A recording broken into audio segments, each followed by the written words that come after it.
Price the Lord, hallelujah. പ്രിയ സഹോദരങ്ങളെ, ഈ ബുധനാഴ്ച ദിനം വിശുദ്ധ യൗസേപ്പ് പിതാവിന് പ്രതിഷ്ഠിക്കപ്പെട്ട ദിനത്തിൽ ഇന്ന് പ്രത്യേകമായിട്ട് നമ്മളുടെ വിദ്യാർത്ഥിനികളെ നമുക്ക് സമർപ്പിക്കാം. യൗസേപ്പ് പിതാവ് ശുദ്ധതയുടെ പാലകനാണ് അല്ലേ.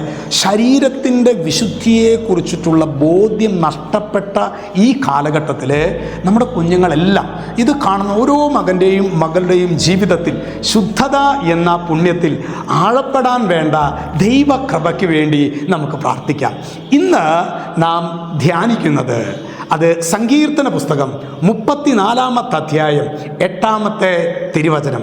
അവിടെ വചനം വെളിപ്പെടുത്തുന്നത് ഇങ്ങനെയാണ്: കർത്താവ് എത്രയോ നല്ലവനെന്ന് രുചിച്ചറിയുവിൻ. കർത്താവ് എത്രയോ നല്ലവനെന്ന് രുചിച്ചറിയുവിൻ. എനിക്ക് പ്രിയ സഹോദരങ്ങളെ, ഞാൻ ചിലപ്പോൾ എനിക്ക് വലിയ ആനന്ദം തോന്നാറുണ്ട്. നമ്മളുടെ ശരിക്കും സമർപ്പിത ജീവിതം, പൗരോഹിത്യ ജീവിതം, ഇത് വലിയൊരു ബ്ലെസ്സിങ് ആണ്. ഞങ്ങളുടെ ഈ അച്ഛൻ ഇപ്പോൾ ആയിരിക്കുന്നത് ആങ്ങണ്ടിയൂരാണ്. അവിടുത്തെ കോൺവെൻറ്റിലെ IJ convent, infant Jesus convent, അവിടെ ഞങ്ങളുടെ എല്ലാ സിസ്റ്റേഴ്സും, അതുപോലെ തന്നെ ഞങ്ങൾ ശരിക്കും മൂലക്കല്ല് എന്ന് പറയുന്നത് ബഹുമാനപ്പെട്ട 3 വയസ്സായിട്ടുള്ള അമ്മമാരാണ്.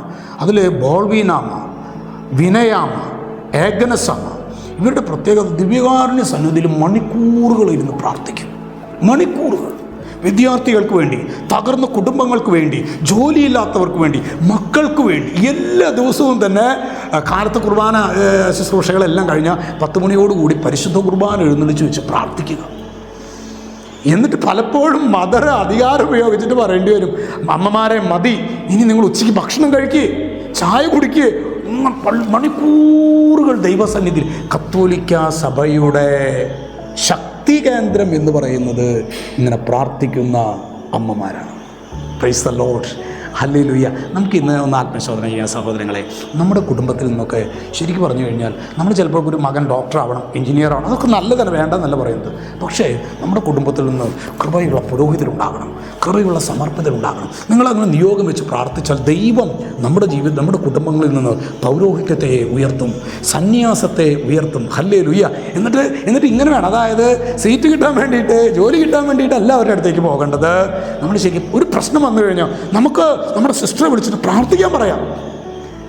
അങ്ങനല്ല, നമുക്ക് നമ്മുടെ അച്ഛനെ വിളിച്ചിട്ട് പ്രാർത്ഥിക്കാൻ പറയാം. അങ്ങനെ പറയത്തക്ക വിധത്തിൽ യേശുവുമായിട്ടുള്ള ഒരു അഭേദ്യമായ ബന്ധത്തിൽ ആഴപ്പെടാൻ നമ്മുടെ കുടുംബങ്ങളിൽ നിന്ന് ധാരാളം വിശുദ്ധരായ വൈദികർ, വിശുദ്ധരായ സമർപ്പിതർ ഉണ്ടാകട്ടെ എന്ന് പ്രാർത്ഥിക്കാം. ഞാൻ ചിലപ്പോഴൊക്കെ എനിക്ക് ഭയങ്കര സന്തോഷമാണ്.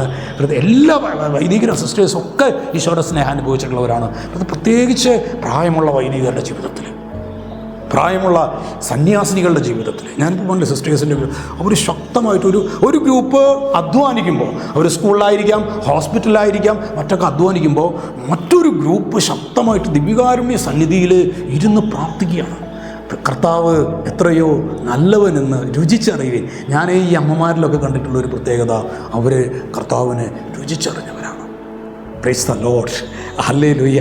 ഈ അൽഫോൻസാമ്മയും ഈ പ്രത്യേക നമ്മളിപ്പോൾ ഇന്ന് പറയുന്നില്ലേ, ഇതുപോലെ നാളെ ഈ അമ്മമാരെല്ലാം വിശുദ്ധരായിട്ട് സഭയിൽ വാഴുമെന്നാണ് എനിക്ക് തോന്നുന്നത്. Price the Lord. നമുക്ക് ഇന്ന് ശരിക്കും നമുക്കൊന്ന് ഈ ആശീർവാദം സ്വീകരിക്കുമ്പോൾ, ദൈവമേ, ഞങ്ങളുടെ ജീവിതത്തിൽ ഞങ്ങളുടെ കുടുംബങ്ങളിൽ നിന്ന് വിശുദ്ധരായ വൈദികരുണ്ടാകട്ടെ, വിശുദ്ധരായ സമർപ്പിതരുണ്ടാകട്ടെ, വിശുദ്ധരായ വചന ശുശ്രൂഷകരുണ്ടാകട്ടെ, വിശുദ്ധരായ അപ്പോസ്തലന്മാരുണ്ടാകട്ടെ. രക്ഷിതാവായ യേശുക്രിസ്തുവിൻ്റെ നാമത്തിൽ, വചനത്തിൻ്റെ അധികാരത്തിൽ, വിശുദ്ധ കുരിശിൻ്റെ അടയാളത്തിൽ മുദ്ര ചെയ്യുന്നു, ഇപ്പോഴും എപ്പോഴും എന്നേക്കും. ആമേൻ.